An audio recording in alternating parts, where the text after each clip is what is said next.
Welcome back to Hardware Unboxed. Today I have a shiny new graphics card from Gigabyte, or is it Aorus?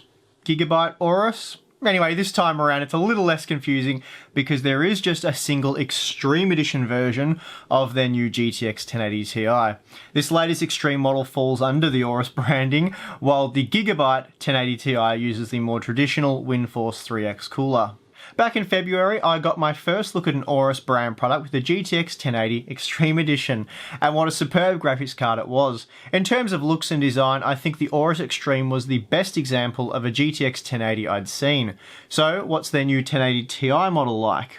Well, without going any further, I can quite comfortably say that this graphics card is going to be awesome. Simply given the fact that it is based on the same design as the previous Aorus GTX 1080 Extreme Edition that I looked at. Of course, the GPU has been swapped out and upgraded to the 1080 Ti version. There's also a little more GDDR5 memory. It's also a bit faster as well. So, standard 1080 Ti stuff then. It's almost disappointing that there isn't anything radically new to explore. That said though, the previous model is only a few months old and it did bring about a number of refinements over the Gigabyte Extreme models that came before it. The Aorus Extreme kept the GTX 1080 at around 60 degrees when gaming, and even with the maximum overclock applied, it didn't hit 70 degrees. Perhaps more impressive was how quiet the card remained when under maximum load. To date, I've only checked out the NVIDIA Founders Edition of the GTX 1080 Ti, and that quickly hits around 80 degrees when gaming, and will go as high as 84 degrees before it starts to throttle, and that's with an ambient room temperature of 21 degrees. So it's a hot bit of kit, and not in a good way. This means overclocking with the Founders Edition is likely compromised due to this high operating temperature, so I'm keen to see what the Aorus model can do. As this is essentially the same cooler found on the GTX 1080 Ti model, reviewed a few months ago, I will just quickly cover a few of the important details.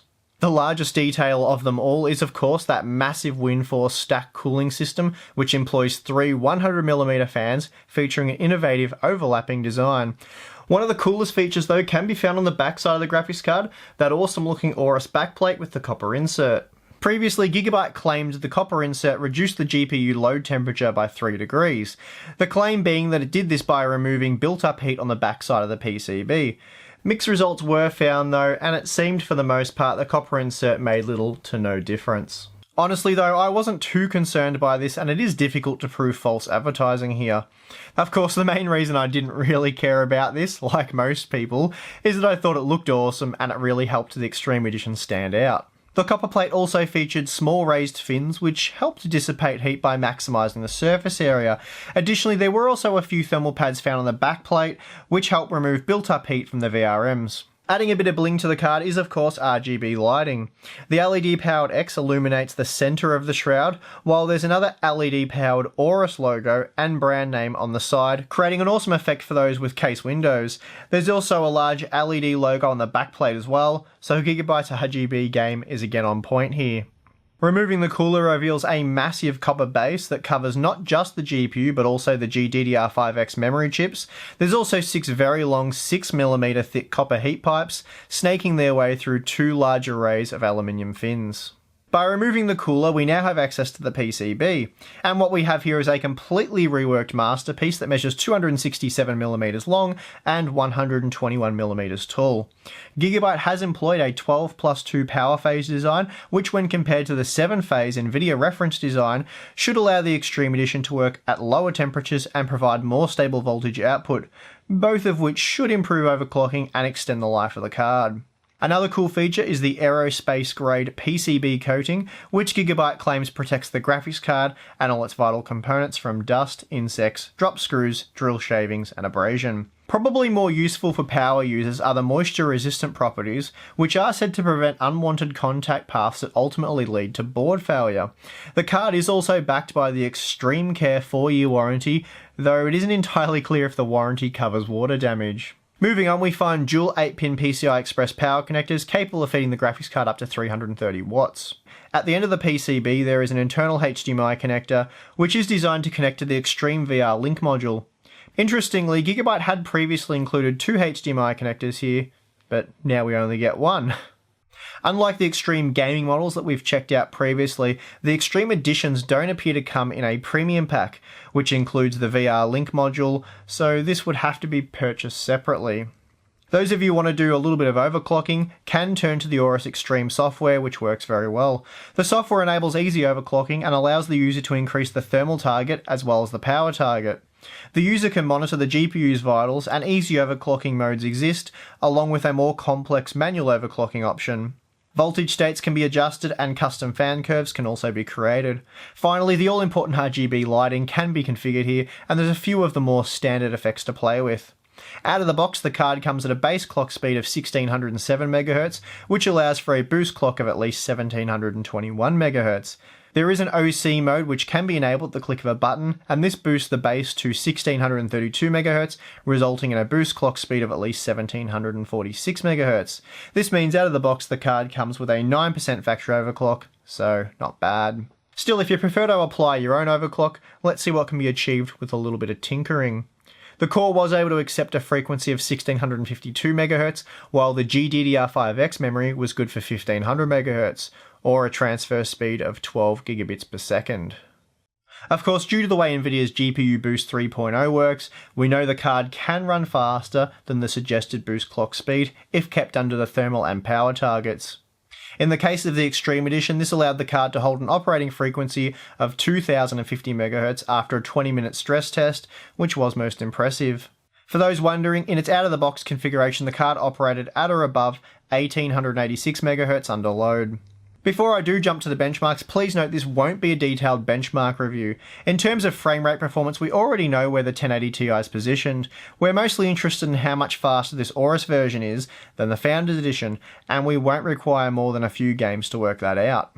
Testing with Battlefield 1 at 1440p, we find the Aorus GTX 1080 Ti is good for an average of 113 FPS using the ultra quality settings. Not bad, although this is just 4% more performance than the Founders Edition. Overclocked, we were able to extract 7% more performance from the Aorus card, hitting a very impressive 142 FPS on average, while never dipping below 128 FPS. Now at 4K, we find that the Aorus card is 6% faster than the Founders Edition, and impressively 30% faster than the GTX 1080 Extreme Edition. Overclocked, we were able to extract a further 5%, allowing for 78 FPS, with a minimum of 70 FPS. That's pretty incredible performance at this extreme resolution. Moving to Far Cry Primal, the margins look much the same to what was seen when testing with Battlefield 1. The Aorus GTX 1080 Ti is just 5% faster than the Founders Edition, and once again overclocked it squeezed out 7% more performance. I was, however, impressed with the fact that out of the box, this new Aorus GTX 1080 Ti was 31% faster than the older Gigabyte GTX 1080 Extreme Edition. Now at 4K, the Aorus GTX 1080 Ti can be seen delivering 34% more frames than the Gigabyte GTX 1080 Extreme Edition, so again, that is extremely impressive. It was also nice to see that once overclocked, we were able to break the 60 FPS barrier. The last game I'm going to benchmark with is For Honor, and this time we find the Aorus GTX 1080 Ti delivering 8% more frames than the Founders Edition. Once again, 7% more performance was achieved via overclocking, and this made the overclocked Aorus 1080 Ti an impressive 41% faster than the Gigabyte GTX 1080 Extreme Edition.